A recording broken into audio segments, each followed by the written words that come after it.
दोस्तों आपने सुना होगा कि इस दुनिया में वही लोग बहुत आगे बढ़ पाते हैं जिनका दिमाग तेज होता है। इस 10 मिनट के वीडियो की सबसे खास बात यह है कि इसमें आपको अपना दिमाग तेज करने के लिए यानी कि ज्यादा इंटेलिजेंट बनने के लिए एक भी ऐसा टिप या ट्रिक नहीं बताया जाएगा जिसमें कहा जाए कि आप सुबह बादाम खा लो या इतनी बजे उठो, इतनी बजे सो जाओ। लेकिन इसके बाद भी वीडियो के एंड तक आप अभी की तुलना में ज्यादा तेज बन जाओगे। और दोस्तों मैं बड़े कॉन्फिडेंस से ये बात कह सकता हूँ कि आप में से अधिकतर लोग तेज होने का ठीक से मतलब भी नहीं जानते होंगे। जब भी आप सुनते हो कि यार वो लड़का बड़ा तेज है, वो लड़की बड़ी तेज है, तो आप में से अधिकतर लोग यही सोचते हो कि या तो वो बंदा पढ़ाई में तेज है या फिर बात करने में तेज है, जबकि तेज होना इन सबसे बहुत अलग है। और इसलिए इस वीडियो को मैंने बहुत रिसर्च करके बनाया है। तो मुझे आपसे कोई लाइक या कमेंट नहीं चाहिए, बल्कि आप सिर्फ इसको ध्यान से देखो और समझो। और मैं आपको गारंटी देता हूँ कि इसको पूरा देखने के बाद आपके दिमाग में एक भी ऐसा डाउट नहीं बचेगा कि यार मैं अपने आप को तेज कैसे बनाऊं। क्योंकि हो सकता है आप में से कुछ लोगों को इस वीडियो को देखने के बाद ऐसा लगे कि यार वो तो पहले से ही तेज है। तो दोस्तों तेज बनने के लिए आपको सबसे पहले ये समझना पड़ेगा कि तेज दिमाग का मीनिंग क्या होता है। तेज दिमाग का मीनिंग है ज्यादा इंटेलिजेंट होना। और इंटेलिजेंट का मतलब क्या होता है? इंटेलिजेंट दो चीजों से मिलकर बनता है। किसी भी चीज को या क्वालिटी को अच्छी तरह से फटाफट एक्यूरेटली सीखना और उसी फिर सीखे हुए नॉलेज को फ्यूचर में जरूरत पड़ने पर सही ढंग से सही जगह पर काम में लेना। सिंपल वर्ड्स में समझाता हूँ, यानी कि अगर आपने इन दो चीजों में महारत हासिल कर ली कि सीखना क्या होता है और उसको काम में कैसे लिया जाता है, तो लोग आपके बारे में यही बोलेंगे कि यार ये बंदा ना भाई सच में इंटेलिजेंट है। किसी भी चीज को सीखना और काम में लेना सुनने में बहुत ही छोटे लग रहे हैं, लेकिन यही वो दो चीजें हैं जो सक्सेसफुल लोगों को एक नॉर्मल आदमी से अलग बनाती है। तो मैं आपको सीखना और काम में लेना एकदम खुल्लम खुल्ला बताऊंगा, एकदम सिंपल वर्ड्स में बताऊंगा। आपको अब यहाँ से इस वीडियो की एक भी लाइन मिस नहीं करनी है। सबसे पहले बात करता हूँ सीखने के बारे में कि क्या सीखें और कैसे सीखें। दोस्तों इंग्लिश के अंदर एक कहावत है कि master of all jack of none, यानी कि अगर आप सब कुछ सीखना चाहोगे तो कुछ भी ठीक से नहीं सीख पाओगे। कहने का मतलब है अगर आप ये सोच रहे हो कि इस दुनिया का हर तरह का टैलेंट, हर तरह का ज्ञान मैं अपने दिमाग में भर लूं और फिर इंटेलिजेंट कहलाऊंगा, तो मेरे भाई आप बेवकूफ हो। मुझे एक बात का आप जवाब दो, आपने अभी तक अपनी लाइफ में जितने भी बड़े लोगों का नाम सुना है, उन बड़े लोगों में से कितने ऐसे लोग हैं जिन्होंने एक से ज्यादा फील्ड में अपना नाम कमाया है? आपको शायद ही ऐसा कोई सक्सेसफुल इंसान मिलेगा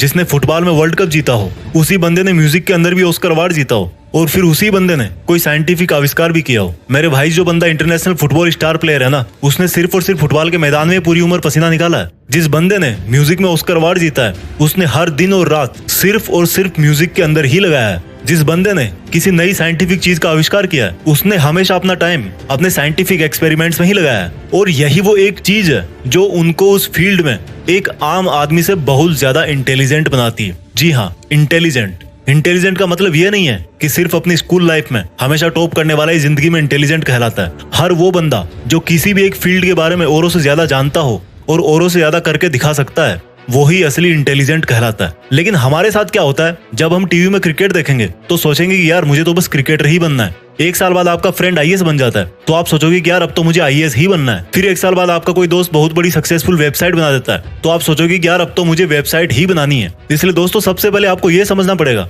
कि सक्सेसफुल होने के लिए अपने करियर का, अपने फील्ड का डिसीजन एक बार ही सोच समझ के लिया जाता है। और आपने एक बार जैसा भी डिसीजन ले लिया, आपको उसे कभी नहीं छोड़ना है। क्योंकि मैं 100% कॉन्फिडेंस के साथ बोल सकता हूँ कि अगर आपने हमेशा अपना टारगेट, अपनी डायरेक्शन पूरी जिंदगी भर एक ही तरफ रखी है, तो आप उसमें निश्चित रूप से इंटेलिजेंट बन जाओगे। और इंटेलिजेंट बनने के बाद आप क्या कर सकते हो वो तो आपको भी पता होगा।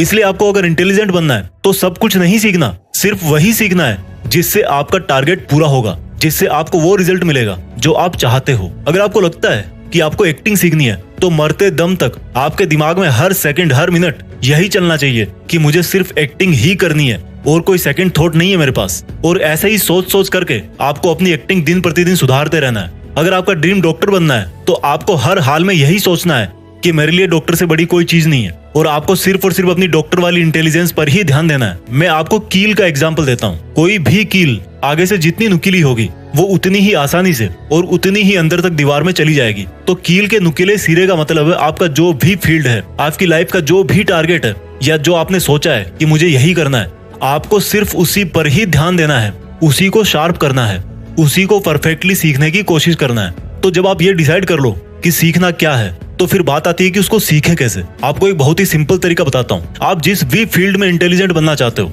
उस फील्ड में ये देखो कि आपसे पहले और कितने इंटेलिजेंट सक्सेसफुल लोग हैं, और उन सब इंटेलिजेंट्स में सबसे टॉप के इंटेलिजेंट्स कौन कौन है। जैसे मान लो आपको एक ऐसा इंटेलिजेंट क्रिकेट प्लेयर बनना है जिसको सब पता रहता है कि कौन सी बॉल पर किस तरफ कौन सा शॉट मारना है। तो अब आपने ये देखना शुरू किया कि क्रिकेट की हिस्ट्री में बड़े बड़े प्लेयर कौन कौन से हैं। उनमें से एक नाम निकल कर आया सचिन तेंदुलकर। अब आपको सचिन तेंदुलकर की तरह एक पावरफुल बैट्समैन बनना है, तो आप उनके पुराने मैच देखो, उनके इंटरव्यू देखो, उनकी लाइफ के बारे में पढ़ो, वो किस तरह से अपने आप को मोटिवेट रखते हैं, उन्होंने किस किस प्रॉब्लम का सामना किया है और उन प्रॉब्लम्स को कैसे सॉल्व किया है, उन सब को जानो। इस तरह से आपको ऐसी बहुत सारी चीजें पता लग जाएगी जो आपके फील्ड में जानना बहुत जरूरी होती है, और वही बातें आपको इंटेलिजेंट बनाती है। क्योंकि हो सकता है आप जिस भी फील्ड में इंटेलिजेंट बनना चाहते हो, उसके लिए आपको बहुत जगह से सीखने को मिल सकता है। सीखने के हजारों तरीके हैं, लेकिन कुछ भी सीखने के पहले ये अच्छी तरह से ध्यान रखना कि क्वांटिटी पर नहीं, क्वालिटी पर ध्यान देना है। आपको एग्जाम में टॉप करने के लिए 50 किताबें पढ़ने की जरूरत नहीं है, सिर्फ 5 किताबें चूज करो अच्छे राइटर्स की, एग्जाम निकाल दोगे। ये तरीका है सीखने का। और सीखने में सबसे जरूरी चीज क्या होती है? मेमोरी, याददाश्त। अगर आपको लगता है कि आपकी मेमोरी कमजोर है, तो इस पर मैंने एक वीडियो ऑलरेडी बना रखा है। इस वीडियो के खत्म होने के बाद ही उसको देखना। लिंक यहाँ पर आई बटन में भी है और नीचे डिस्क्रिप्शन में भी लिखी है। लेकिन अभी मैं इस वीडियो में बहुत कुछ बताऊंगा, पहले इसको पूरा देख के जाओ। तो जब आप ये जान जाओगे कि आपको क्या सीखना है और कैसे सीखना है, तो आप 50% इंटेलिजेंट बन जाओगे। बाकी के 50% इंटेलिजेंट तब बनोगे जब उस सीखे हुए को ठीक तरीके से अप्लाई करोगे, काम में लोगे। तो जब आपको ये लगे कि यार मैंने काफी सीख लिया है, अब टाइम आ गया कि उसको यूज कैसे करें, कहाँ करें। तो जैसे मान लो क्रिकेटर वाला एग्जांपल ही वापस लेते हैं कि आपकी नेट प्रैक्टिस पूरी हो गई, अब टाइम है आपके रियल मैच का, या आपकी पढ़ाई पूरी हो गई, अब टाइम है एग्जाम का। तो अब आपकी मेहनत को काम में कैसे लें? आपको सबसे पहले अपने आप को वर्तमान में रखना है। आपने क्रिकेट की प्रैक्टिस बहुत अच्छी की, लेकिन रियल गेम के टाइम आपका ध्यान पिछले मैच की कमजोर परफॉर्मेंस पे जा रहा था। आपने एग्जाम की तैयारी बहुत अच्छी की, लेकिन आपका ध्यान रिजल्ट पे जा रहा था कि रिजल्ट में डाउन हो गया तो पापा बहुत मारेंगे। यानी कि आप में वो कैपेबिलिटीज है, लेकिन आप उस टाइम पर फोकस नहीं कर पा रहे। और जब इतनी प्रैक्टिस करने के बाद भी आप एग्जाम में फेल हो जाते हो, तो कोई आपको इंटेलिजेंट बोलेगा? नहीं बोलेगा ना। तो आपको प्रेजेंट में रहना है, हमेशा यही सोचना है कि जो काम मैं अभी कर रहा हूँ, मुझे नहीं पता पास्ट में क्या हुआ था, फ्यूचर में क्या होगा, वो सब मैं बाद में देख लूंगा। मुझे सिर्फ अभी इस काम पर फोकस करना है जो मैंने शुरू किया है। इस तरह से आप अपने सीखे हुए को काम में ले पाओगे। जब आपको लगे कि यार प्रॉब्लम आ रही है, तो आप ये महसूस करो कि जिस प्रॉब्लम में आप अभी हो, उससे निपटने के लिए आपने बहुत पहले ही ईमानदारी से बहुत मेहनत करी है, और आपको अपनी काबिलियत पर पूरा भरोसा है कि आप इस प्रॉब्लम को भी सोल्व कर ही दोगे। ऐसा करने से आपके अंदर कॉन्फिडेंस आएगा। मैं ये नहीं कहता कि कॉन्फिडेंस आने के बाद भी आप उस प्रॉब्लम को सोल्व कर ही दोगे, लेकिन इतना जरूर कहता हूँ कि उस वक्त की असफलता आपको आने वाले टाइम के लिए जरूर तैयार करके जाएगी। और इस तरह से आप अपने नॉलेज को बेटर तरीके से यूज कर सकते हो। प्रॉब्लम के अगेंस्ट अपना रिस्पॉन्स टाइम घटाओ।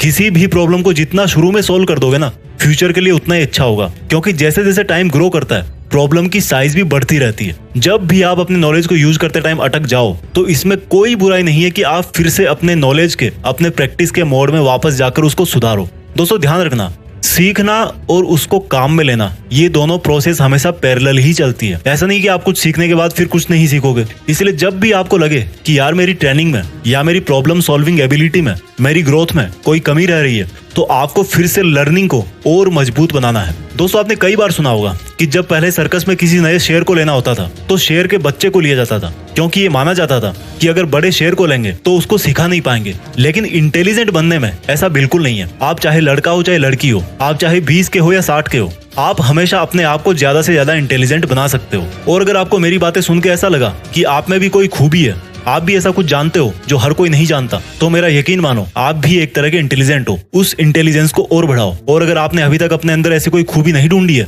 तो कोई एक चीज फिक्स करो, उसको सीखो और सही ढंग से काम में लो। और जब इंटेलिजेंट बन जाओ, तो देश में अपना नहीं बल्कि दुनिया में देश का नाम करो। जय हिंद, वंदे मातरम।